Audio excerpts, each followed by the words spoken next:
ॐ अस्य श्री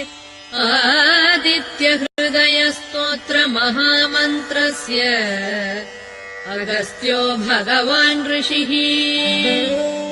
अनुष्टुप्छन्दः श्रेयादियात्मा सूर्यनारायणो देवता